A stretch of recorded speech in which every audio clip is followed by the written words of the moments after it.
কেমন আছো তোমরা? আজকে সবাই ভালো আছো? তো আমিও ভালো আছি। তো দেখতেই পাচ্ছ পুরো ঘেমে গেছি। তো আজকে মোটামুটি সকালে রান্নাতেও যেমন হয় হয়ে গেছে। তো সকালে আমি এখন রান্না করেই ছিলাম, রান্নাঘরটা পুরো ক্লিন করলাম।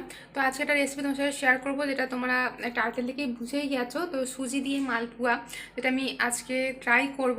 তো আগেও আমি মালপুয়া বানিয়েছিলাম, সেটা তোমার সাথে শেয়ার করা হয়নি।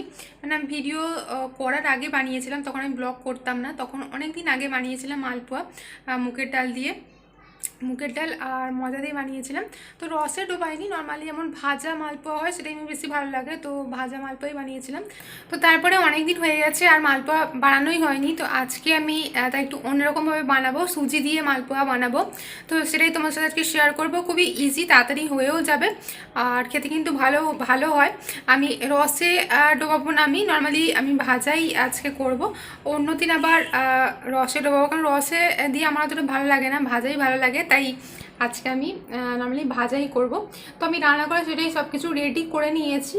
সকালে রান্না যেগুলো হয়েছিল সেগুলো পরিষ্কার করে আমি একদম যা যা লাগবে সেগুলো আমি পুরো রেডি করে রেখেছি। তো তোমার সাথে কথা বলে নিলাম। তো চলো এবার রান্না করে যাই, গিয়ে তোমাদের সাথে দেখাচ্ছি কি করে করতে হয়। তোমরা কিন্তু বাড়িতে ট্রাই করো একবার। তো সেটা শেয়ার করবো একটা দারুণ রেসিপি, খুবই ইজি একটা রেসিপি। মালপোয়া আমরা কম বেশি সবাই খেয়েছি, কিন্তু আজ আমি তোমাদের সাথে শেয়ার করব সুজি দিয়ে মালপোয়া রেসিপি। এটা খুবই একটা ইজি রেসিপি আর উপকরণ তেমন কিছু বেশি কিছু তো লাগেই না। তো চলো দেখে নেওয়া যাক কী কী লাগছে আমাদের। তো আমি দেখো এখানে সব কিছু রেডি করে নিয়েছি। তো আমি এখানে নিয়েছি 1 কাপ নিয়েছি আমি সুজি, আর সমান 1 কাপ নিয়েছি চিনি। তো সুজি আর চিনি পরিমাপটা সমান থাকবে। আর ময়দা নিয়েছি আমি 2 কাপ। তো এই পরিমাপটা কিন্তু একদম ঠিক করতে হবে, তাহলে কিন্তু খুব ভালো হবে। তো চিনি আর সুজির পরিমাপটা হচ্ছে 1, আর ময়দাটা থাকবে তার ডবল, বেশি থাকবে। 2 কাপ ময়দা নিয়েছি। আর এখানে আমি জল একটু গরম করে নিয়েছি, হালকা জলটা গরম আছে। তো প্রথমে আমি 2 কাপ ময়দা দিয়ে দেবো বাটিতে। তো একটা বাটি আমি নিয়ে নিয়েছি, তাতে আমি প্রথমে 2 কাপ ময়দা দিলাম। আর এর সাথে আমি দেবো 1 কাপ সুজি। তো ময়দা যতটা থাকবে তার হাফ দিতে হবে সুজি। তো এখানে আমি দিয়ে দিচ্ছি 1 কাপ মতো সুজি। তো 1 কাপ সুজি দিয়ে দিলাম। আর চিনিও দিয়ে দেবো আমি 1 কাপ মতো চিনি দিয়ে দেবো। তোমরা যদি আরও বেশি মিষ্টি চাও বা কম চাও তো চিনিটা কমাতে পারো। তো এই মিষ্টিটা মোটামুটি ঠিকই থাকে। তো 1 কাপ মতো আমি চিনি দিয়ে দিলাম। তো আর অল্প একটু আমি নুনও দিয়ে দিয়েছি পরে। তো এই অল্প একটু 1 চিমটি মতো আমি নুন অ্যাড করে দেবো, দিয়ে খুব ভালোভাবে আমি মিশিয়ে নেবো। প্রথমে শুকনোই খুব ভালোভাবে মেশাবো, তারপর আমি অল্প জল দিয়ে করবো। তো প্রথমে আমি 1 কাপ মতো জল দিচ্ছি। এই বাটিটার পরিমাণ মোটামুটি 1 কাপ মতোই হয়। তো আমি বাটিটা দেখাচ্ছি তোমাদের, কিন্তু এর পরিমাপটা মোটামুটি 1 কাপ। তো 1 কাপ মতো জল আমি দিয়ে দিলাম। জলটা মোটামুটি এখন হালকা গরম আছে। তারপর আমি আরও 1 কাপ মতো গরম জল দিয়ে দিলাম, মোটামুটি 2 কাপ মতো আমি জল দিলাম।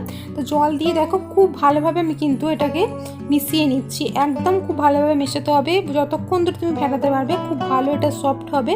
তো মোটামুটি আমি অনেকক্ষণ ধরে ফেটিয়ে নিয়েছি, তোমাদের তাড়াতাড়ি আমি দেখিয়ে দিলাম।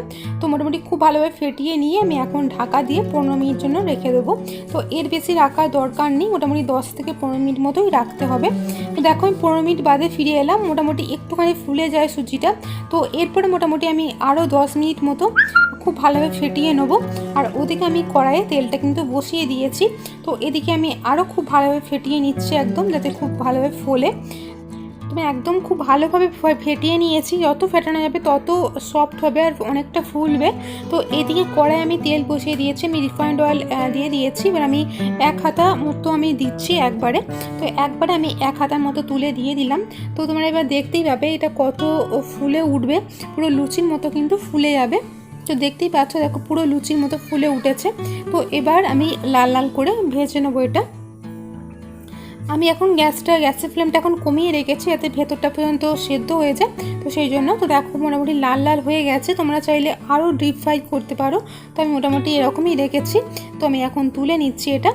তো এইভাবে আমি প্রত্যেকটা একই প্রসেসে একইভাবে প্রত্যেকটাই ভেজে নেবো। তো যেহেতু আমার কড়াইটা একটু বড়ো, তাই আমি একবারে 2টো করে দিয়ে দিচ্ছিলাম। আর উপরে তেলটা হালকা করে একটু দিয়ে দিলে কিন্তু ফুলে উঠছে। তো আমার মোটামুটি সবগুলো প্রায় ভাজা হয়ে গেছে, কমপ্লিট হয়ে এসেছে আমার।